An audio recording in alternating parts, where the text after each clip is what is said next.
Hello, fellow sojourners, and boo!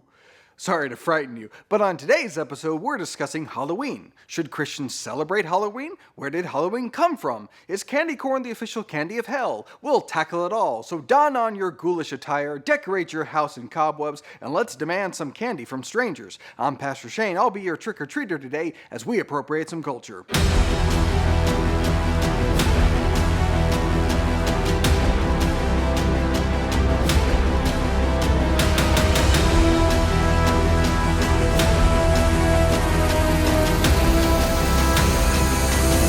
Whenever we invoke moral language, we need to be clear what we're saying. And the statement, Christians should not celebrate Halloween, I think is clearly a moral directive. It is a statement about the moral permissibility of an action. And if it's morally impermissible, it is wrong, which is a gentler way of saying it is sin.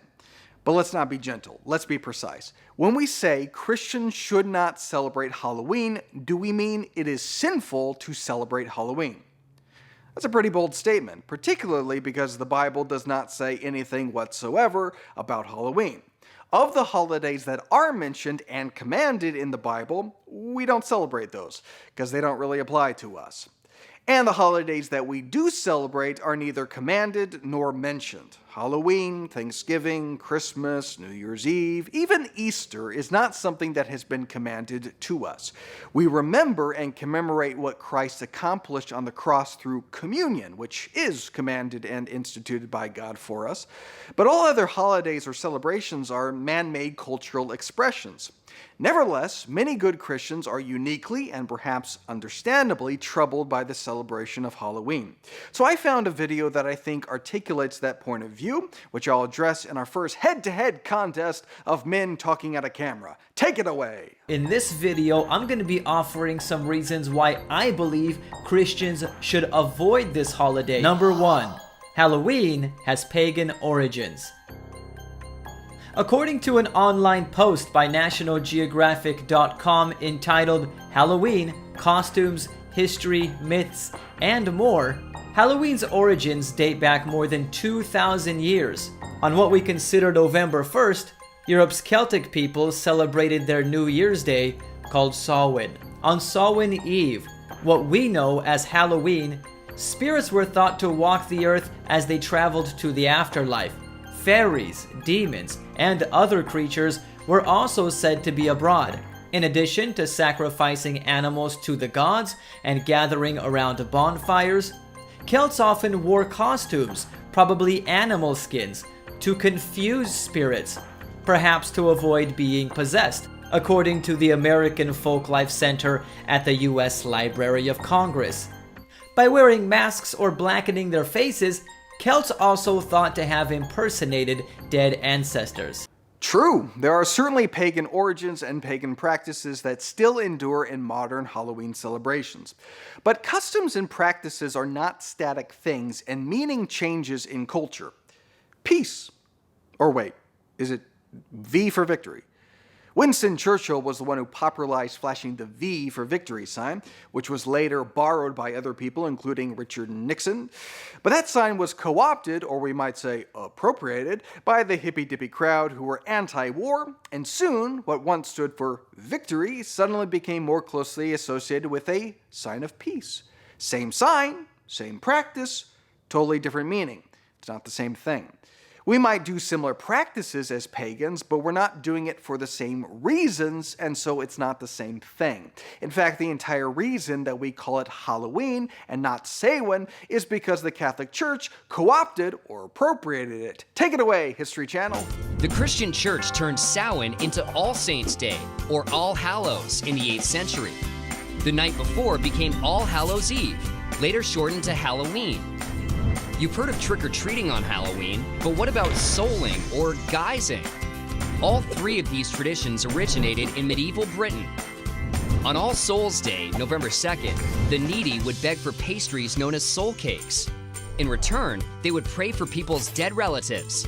This was called souling. In the medieval Halloween tradition of guising, young people would dress up in costume and accept food, wine, money, and other offerings in exchange for singing, reciting poetry, or telling jokes. In 19th century America, Irish and Scottish immigrants revived these old traditions. The result was trick-or-treating. At first, it was much more about the tricks, in the form of pranks and hijinks, than the treats. It wasn't until the 1950s that the custom took on its current family-friendly, kid-centered form. So the pagan celebration is not the same as the Catholic celebration, which is not the same as our modern celebration of Halloween, which is mostly secular, especially in Protestant circles.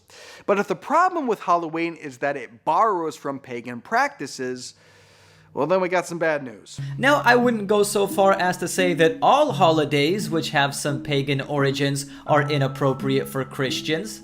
For example, both Easter and Christmas have some pagan trappings. So pagan origins or pagan trappings isn't a problem. Kind of goes against your first point, but let's hear the second point. Reason number 2. Halloween has no Christian values. Well, most holidays are not intrinsically imbued with Christian values. Thanksgiving, I think, would be the most intrinsically Christian. But everything really depends on how you celebrate. St. Patrick's Day is meant to commemorate the ministry work of a man who advanced the gospel. That should be in alignment with Christian values. But it's most typically celebrated with drunkenness. So is St. Patrick's Day a holiday of Christian values or not? The Puritans were against celebrating Christmas because they saw it as nothing but debauchery. How we celebrate is more indicative of whether or not it aligns with Christian values. Does New Year's Eve have Christian values? Maybe, maybe not. What about 4th of July? Is that gratitude for our country and appropriate honor where honor is due? Or is it just idolatry and jingoism? And the same, I think, could be said for Halloween. Is it a time that I use to commune with the devil? Well then yeah, that's not great. Or is it a time that I spend having fun with my family, in community, with my neighbors? How we celebrate is more indicative of whether or not it aligns with Christian values. But let's hear the next objection. Halloween glorifies death. Halloween originated with a supernatural belief about spirits and death. And this is perpetuated during Halloween today. People dress up as ghosts and decorate their lawns as graveyards. And images of skulls, skeletons, and the undead are all prevalent during Halloween. And this theme is contrary to the Bible. The theme of Halloween is death, but the theme of the Bible is eternal life through Jesus Christ. The word glorifying is doing a lot of heavy lifting there. And I think Christians ought to be sensitive about context when it comes to this charge, because Christians could easily be accused of glorifying death. We have respect and even a reverence for martyrs. We wear instruments of execution on our necks. We sing many, many songs about a particular death, along with many, many paintings and statues and movies, some of them gruesome, and even reenact this particular death. Are we glorifying death? Context matters. Let's look at the image he gave us. When you see this, is your takeaway that death is wonderful and amazing and admirable and worthy of praise? I don't think so. I think it's more horrifying than glorifying. In fact, death is not the unifying theme of Halloween, which I'll address along with point 5. Halloween is full of evil imagery. I already talked about how Halloween glorifies death, but beyond that, it's full of much more evil imagery. People dress up as witches, vampires, demons, zombies, and every other evil abomination you can think of. And 1 Thessalonians chapter 5 verse 22 says, "Abstain from every form of evil." So Christians should not participate in this holiday. I'm not sure what evil imagery means, but I'm mostly perplexed by the operating principle here. Halloween is bad because it has evil imagery, like people dressed up as witches. And then he shows me an image of a person dressed up like a witch. Halloween has evil imagery like graveyards. And then he shows me an image of a graveyard. In fact, in this video, he shows me an image of the evilest evil there is, which is Satan himself. So if seeing evil imagery is evil, then so is his video. But again, as we've argued, sin is not external. So if you personally have an issue with some of these more ghoulish costumes, you don't have to wear them. And we'll get to that more in a second. But I'm still not sold on this concept of evil imagery. So here's a picture of my house decorated for Halloween. I know, I'm a terrible Christian. But what do we see? Spider webs and giant spiders? Are spider webs evil? No. Are spiders evil? Even giant ones? No, they're God's creation. It's hard to see in the photo, but we also have rats and bats and skeletons and caution tape and a tombstone. Is a human skeleton evil? Are bats and rats and caution tape evil? No. What are they? They're scary. That's the unifying theme. Bats and rats and spiders are not evil, but people are scared of bats and rats and spiders. That's why death is featured, not because it's glorifying it, but because people are afraid of death. Graveyards and tombstones are not evil, but people are scared of death. And fear, in a controlled way, can be fun.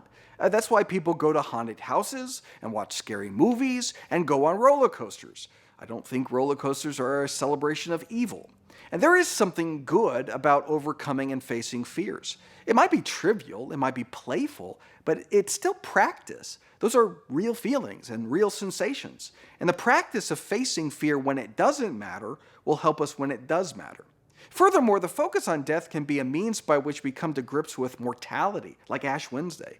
We're afraid of death, we don't like to talk about death in our culture, and some people act like they're immortal or never even give a second thought to their mortality. They really should. And if Halloween is a means by which we contemplate our mortality or forces us to question what happens to us when we die, all the better. That's an important question. See, how we celebrate is more indicative of whether or not it aligns with Christian values. But I want to circle back to that question of ghoulish costumes. Is there something wrong with dressing like a witch? Well, to answer that, I want to tell you a ghost story from the Bible. 1 Samuel. Now Samuel was dead, and all Israel had mourned for him and buried him in his own town of Ramah. Saul had expelled the mediums and spiritists from the land. So to be clear, Samuel is dead. But Saul sees the army of the Philistines, and so he goes to inquire of a witch, essentially. Saul then said to his attendants, "Find me a woman who is a medium, so I may go and inquire of her." "There is one in Endor," they said. So Saul disguised himself, putting on other clothes, and at night he and 2 men went to the woman. "Consult a spirit for me," he said, "and bring up for me the one I name." But the woman said to him, "Surely you know what Saul has done. He has cut off the mediums and spiritists from the land. Why have you set a trap for my life to bring about my death?" Saul swore to her by the Lord, "As surely as the Lord lives, you will not be punished for this." Then the woman asked, "Whom shall I bring up for you?" "Bring up Samuel," he said. When the woman saw Samuel, she cried out at the top of her voice and said to Saul, "Why have you deceived me? You are Saul." The king said to her, "Don't be afraid. What do you see?" The woman said, "I see a ghostly figure coming up out of the earth." "What does he look like?" he asked. "An old man wearing a robe is coming up," she said. Then Saul knew it was Samuel, and he bowed down and prostrated himself with his face to the ground. Samuel said to Saul, "Why have you disturbed me by bringing me up?" "I am in great distress," Saul said. "The Philistines are fighting against me, and God has departed from me. He no longer answers me either by prophets or by dreams, so I have called on you to tell me what to do." Samuel said, "Why do you consult me, now that the Lord has departed from you and become your enemy? The Lord has done what he predicted through me. The Lord has torn the kingdom out of your hands and given it to one of your neighbors, to David." Spooky. Now let's say we're making a movie or a play about David ascending to the throne, and we had this scene straight from the Bible. We would have to cast for the Witch of Endor. Someone would have to play the Witch of Endor. We would dress her up in a costume, maybe with a hat and a false nose, see if she floats, and she would pretend to be a witch. Is that evil? Is that sinful? I don't think so. Putting on a costume and pretending to be a witch is not the same thing as being a witch or engaging in witchcraft. But like so much in Christianity, it comes down to the heart. There's no clear directive on this, and so you should follow your conscience. If Halloween bothers you, don't participate in it. If you don't like the ghoulish costumes or decorations, don't engage in them. Be convinced in your own mind. We'll stop there. I have more to say on this in a broader way, but we're running long, so we'll stop here. If you have an objection or a counter argument, I'd love to hear it. You can reach out to me on the socials. Have a happy Halloween, and I'll see you next week for more Appropriate in the Culture.